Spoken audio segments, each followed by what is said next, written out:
क्या आपने ये बात सुनी है कि अन्याय करना जितना गलत है उतना ही गलत है अन्याय को सहना। हमें किसी के ऊपर अत्याचार नहीं करना, किसी के साथ अन्याय नहीं करना, पर अगर कोई हमारे ऊपर अत्याचार कर रहा है, हमारे साथ अन्याय कर रहा है, तो हमें उसका विरोध भी करना है। उसको चुपचाप सहना ही भी एक प्रकार का अन्याय है, वो भी एक गलत काम है। तो आज मैं चित्रा बंसल, आपकी हिंदी की टीचर, आपकी हिंदी की पुस्तक उल्लास का जो पाठ पढ़ाने जा रही हूँ, उसमें आप देखेंगे कि समाज में ऐसे लोग हैं जो किसी की सादगी का, भोलेपन का, सीधेपन का फ़ायदा उठाते हैं। और ऐसे लोगों को जो भ्रष्ट हैं, जो लालची हैं, बेईमान हैं, उन्हें सबक सिखाना ज़रूरी है। किंतु साथ साथ ऐसे लोगों को भी ये समझना ज़रूरी है जो इन सबको सहन करते हैं, कि जब तक वो सहते रहेंगे तभी तक दूसरा व्यक्ति ऐसा करने की हिम्मत करेगा। तो चलिए पाठ को पढ़ते हैं और देखते हैं कि लेखक ने किस तरह से एक महिला को सबक सिखाने की कोशिश की। पाठ का नाम है अन्याय का विरोध। तो चलिए पढ़ें, मेरे साथ साथ आप लोग बोल बोल कर पढ़िएगा और समझना है पूरा अच्छी तरह से पूरे पाठ को। मैंने अपने बच्चों की देखभाल के लिए एक गवर्नेंस का प्रबंध किया था। गवर्नेंस मतलब संरक्षिका, जिन्हें बच्चों की देखभाल के लिए रखा जाता है। वह बड़ी ईमानदारी और मेहनत से दिन भर काम में लगी रहती, बच्चों का ध्यान रखती, प्रेम भाव से उन्हें अच्छी शिक्षा देती। हाँ, वह बोलती बहुत कम थी। लगभग 2 महीने बीत गए। मैं बच्चों की ओर से निश्चिंत था और गवर्नेंस जूलिया से पूरी तरह संतुष्ट था। जूलिया को अभी तक तनख्वाह न दी गई थी और न ही उसने इसकी मांग की थी। एक दिन मैंने जूलिया को अपने कमरे में बुलाया। कहा, बैठो जूलिया, मैं तुम्हारी तनख्वाह के बारे में बात करना चाहता हूँ। तुम्हें रुपए पैसे की ज़रूरत होगी और जितना मैं तुम्हें समझ सका हूँ, तुम स्वयं तो अपने पैसे मांगोगी नहीं। हाँ, तो तुम्हारी तनख्वाह तय हुई थी 30 रूबल, ठीक है ना? तो उन्होंने, लेखक ने अपने बच्चों के लिए जो गवर्नेंस रखी गई थी उन्हें बुलाया और उन्हें तनख्वाह के बारे में उनसे बात करनी चाहिए, क्योंकि उन्होंने अभी तक 2 महीने हो गए थे उन्हें काम करते हुए, उन्होंने अभी तक तनख्वाह मांगी ही नहीं थी। तो लेखक ने उन्हें एक दिन अपने पास बुलाया और तनख्वाह के बारे में बात करनी शुरू की और उन्होंने कहा कि हमने जब आपको रखा था तो तनख्वाह तय हुई थी 30 रूबल। तो जूलिया ने कहा, जी नहीं, 40 रूबल महीना। जूलिया ने दबे स्वर में कहा, नहीं भाई, 30, मैंने डायरी में नोट कर रखा है। मैं बच्चों के गवर्नेंस को हमेशा 30 रूबल महीना ही देता आया हूँ। अच्छा, तो तुम्हें हमारे यहाँ काम करते हुए 2 महीने हुए हैं। जी नहीं, 2 महीने 5 दिन। क्या कह रही हो? ठीक 2 महीने हुए हैं भाई, मैंने डायरी में सब नोट कर रखा है। तो 2 महीने के बनते हैं 60 रूबल। लेकिन 60 रूबल तभी बनेंगे जब महीने में एक भी नागा न हो। नागा मतलब कोई छुट्टी ना की हो तुमने इतवार को छुट्टी मनाई है, उस दिन तुमने काम नहीं किया, कोल्या को सिर्फ घुमाने ले गई हो, इसके अलावा तुमने 3 छुट्टियां और ली हैं। जूलिया का चेहरा पीला पड़ गया। वह बार बार अपने ड्रेस की सिकुड़न दूर करने लगी, बोली एक शब्द भी नहीं। यानी लेखक उसकी तनख्वाह काटने की कोशिश कर रहे थे किसी न किसी बात पर। कभी उन्होंने कहा कि तुमने महीने में 3 छुट्टियां की हैं, संडेज को, इतवार को तुमने काम नहीं किया, तो शायद वो इस बात के पैसे काटना चाहते हैं। और जूलिया चुपचाप खड़ी है। हाँ, तो 9 इतवार और 3 छुट्टियां यानी 12 दिन काम नहीं हुआ। मतलब यह है कि तुम्हारे 12 रूबल कट गए। उधर कोल्या 4 दिन बीमार रहा और तुमने सिर्फ तान्या को ही पढ़ाया। पिछले सप्ताह शायद 3 दिन तुम्हारे दांतों में दर्द रहा था और मेरी बीवी ने तुम्हें दोपहर बाद छुट्टी दे दी थी। तो इस तरह तुम्हारे कितने नागे हो गए, मतलब इस तरह तुम्हारी कितनी छुट्टियां हो गई? 12 और 7 19, 19 नागे। हाँ तो भाई घटाओ 60 में से 19, तुम्हारा कितना हिसाब बन रहा है? 41 रूबल, ठीक है ना? तो इस तरह से लेखक ने पूरा 2 महीने का हिसाब किताब लगाकर जूलिया को सुना दिया और समझा दिया। जूलिया की आंखों में आंसू छल छल आए। उसने धीरे से खांसा, उसके बाद अपना मुंह पोंछा, लेकिन उसके मुंह से एक शब्द भी नहीं निकला। हाँ, एक बात तो मैं भूल ही गया था, मैंने डायरी पर नजर डालते हुए कहा। 1 जनवरी को तुमने चाय की प्लेट और प्याली तोड़ डाली थी। प्याली का दाम तुम्हें पता भी है? मेरी किस्मत में तो हमेशा नुकसान ही उठाना बदा है। चलो मैं उसके 2 रूबल ही काटूंगा। अब देखो, तुम्हें अपने काम पर ठीक से ध्यान देना चाहिए ना। उस दिन तुमने ध्यान नहीं रखा और तुम्हारी नजर बचाकर कोल्या पेड़ पर चढ़ गया और वहां खरोंच लगकर उसकी जैकेट फट गई। उसकी भरपाई कौन करेगा? यानी कि जो जैकेट का नुकसान हुआ उसके बदले में कौन पैसे देगा? तो 10 रूबल उसके कट गए। इसी तरह तुम्हारी लापरवाही के कारण नौकरी ने तान्या के नए जूते चुरा लिए। अब देखो भाई, तुम्हारा काम बच्चों की ही देखभाल करना नहीं, उनकी वस्तुओं का भी ध्यान रखना है। तुम अपने काम में ढील दोगी तो पैसे तो काटने ही पड़ेंगे। मैं कोई गलत तो नहीं कर रहा हूं ना? तो जूतों के लिए 5 रूबल और कट गए। और हाँ, 10 जनवरी को मैंने तुम्हें 10 रूबल दिए थे। जी नहीं, आपने मुझे कुछ नहीं, जूलिया ने दबी जबान से कहना चाहा। अरे तो क्या मैं झूठ बोल रहा हूँ? मैं डायरी में हर चीज नोट कर लेता हूँ।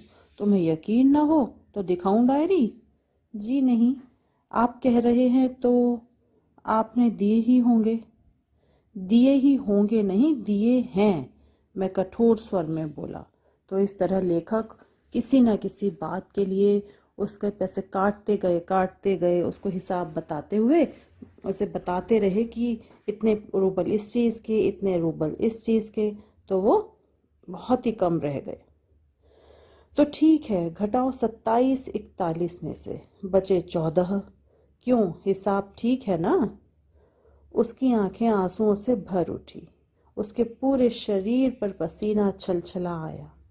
क्यों क्यों घबरा गई वो, और क्यों पसीना आ गया, क्यों आंखें आंसुओं से भर गई? क्योंकि उसकी 2 महीने की मेहनत थी। उसे उम्मीद होगी कि 2 महीने बाद उसे अपनी तनख्वाह मिलेगी, पर लेखक तो सारी तनख्वाह काटते जा रहे थे।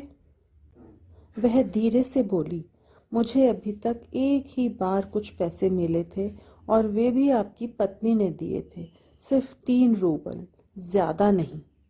अच्छा, मैंने स्वर में आश्चर्य भरकर कहा, और इतनी बड़ी बात तुमने मुझे बताई भी नहीं, और न ही तुम्हारी मालकिन ने मुझे बताई। देखो, हो जाता ना अनर्थ। खैर, मैं इसे भी डायरी में नोट कर लेता हूँ। हाँ, तो 14 में से 3 और घटा दो, इस तरह तुम्हारे बचते हैं 11 रूबल। बोलो भाई, ये रही तुम्हारी तनख्वाह। ये 11 रूबल, देख लो, ठीक है ना? तो इस तरह से लेखक ने उसे देने तो चाहिए थे 80 रूबल, जैसा कि जूलिया ने बताया कि उनकी बात 40 रूबल की हुई थी, पर लेखक के हिसाब से 30 रूबल की बात हुई थी, तो 60 रूबल मिलने चाहिए थे। पर उस 60 में से भी उन्होंने घटाते और अंत में उसे 11 रूबल देने की बात कही और 11 रूबल पकड़ाए। जूलिया ने कांपते हाथों से 11 रूबल ले लिए और अपनी जेब टटोलकर किसी तरह उसमें ठूस लिए और धीरे से विनीत स्वर में बोली, जी धन्यवाद। मैं गुस्से से आग बबूला होने लगा। कमरे में टहलते हुए मैंने क्रोधित स्वर में उससे कहा, धन्यवाद किस बात का? आपने मुझे पैसे दिए, इसके लिए धन्यवाद। अब मुझसे रहा नहीं गया।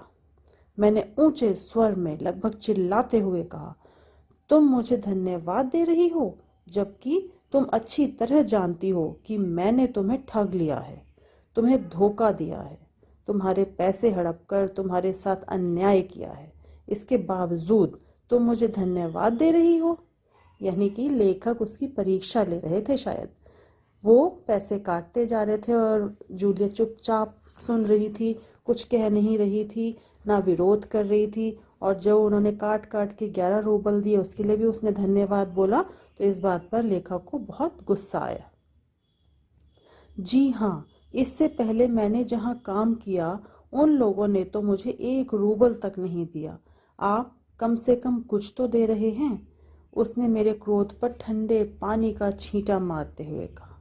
यानी लेखक का जो गुस्सा था जूलिया की ये बात सुनकर बिल्कुल ठंडा पड़ गया। उन्हें बहुत दुख हुआ मन ही मन कि कितना अन्याय सहती आ रही है वो। उन लोगों ने तुम्हें 1 रूबल भी नहीं दिया? जूलिया, मुझे यह बात सुनकर तनिक भी अचरज नहीं हो रहा है, मैंने कहा।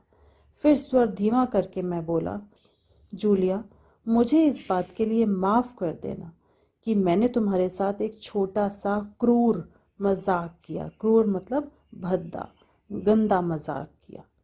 निर्दयी बने वो थोड़ी देर के लिए उसके साथ। पर मैं तुम्हें सबक सिखाना चाहता था। देखो जूलिया, मैं तुम्हारा 1 रूबल भी नहीं मारूंगा। देखो, यह तुम्हारे 80 रूबल रखे हैं, मैं अभी इन्हें तुम्हें दूंगा। लेकिन उससे पहले मैं तुमसे कुछ पूछना चाहूंगा जूलिया। क्या जरूरी है कि इंसान भला कहलाए जाने के लिए इतना दब्बू, भीरू और बोदा बन जाए कि उसके साथ जो अन्याय हो रहा है उसका विरोध तक ना करे, बस चुपचाप सारी ज्यादतियां सहता रहे? नहीं जूलिया, नहीं। इस तरह खामोश रहने से काम नहीं चलेगा। अपने अस्तित्व को बचाए रखने के लिए तुम्हें इस कठोर, निर्मम और हृदयहीन संसार से लड़ना होगा। यानी लेखक उसे तैयार कर रहे थे, उसके अंदर हिम्मत लाने की कोशिश कर रहे थे कि इस संसार में तरह तरह के लोग हैं। बहुत लोग केवल अपने छोटे छोटे स्वार्थों की खातिर उसके साथ अन्याय करेंगे, उसका गलत इस्तेमाल करेंगे। और अगर वो इस तरह से चुपचाप सहती रही तो लोगों को बढ़ावा मिलेगा, हिम्मत बढ़ेगी उनकी। अपने दांतों और पंजों के साथ लड़ना होगा, पूरी ताकत के साथ। मत भूलो जूलिया कि इस संसार में दब्बू और भीरू लोगों के लिए कोई जगह नहीं है, कोई जगह नहीं है। और लेखक का नाम है अंतोन चेखोव। तो देखा आपने कि लेखक ने किस तरह से जूलिया को, अपने बच्चों की गवर्नेंस को सबक सिखाने की कोशिश की। क्या गलती थी गवर्नेंस की? कि वह अन्याय को चुपचाप सहती जा रही थी और लेखक को ये बिल्कुल अच्छा नहीं लगता था। तो उन्होंने थोड़ी देर के लिए उसके साथ क्रूरता से जो व्यवहार किया वो केवल इसके लिए कि वह अपनी गलती को समझे। वो ये समझे कि इस तरह से चुप रहना, दब्बू बने रहना, अन्याय को सहते रहना भी एक अपराध है। और यदि वह खुद अपनी हिफाजत के लिए आवाज नहीं उठाएगी तो कोई नहीं आएगा उसकी मदद करने के लिए। तो पाठ ने हमें यही संदेश दिया है कि किसी तरह का अन्याय या अत्याचार नहीं सहना है, उसके खिलाफ आवाज उठानी है। पर इसका मतलब ये नहीं है कि छोटी छोटी बातों पर लड़ने लगें। सहन शक्ति भी होनी चाहिए या दूसरे को समझाना भी आना चाहिए। पर अगर कोई नहीं मानता है, कोई हमारे ऊपर अन्याय या अत्याचार करने की कोशिश करता है, तो हमें उसका सामना करना भी आना चाहिए। किसी भी गलत बात को बर्दाश्त करते रहना, उसकी एक सीमा होती है। अगर वो प्यार से ना समझे तो फिर हमें ये समझ होनी चाहिए, इतनी हिम्मत होनी चाहिए कि हम उसका विरोध कर सकें।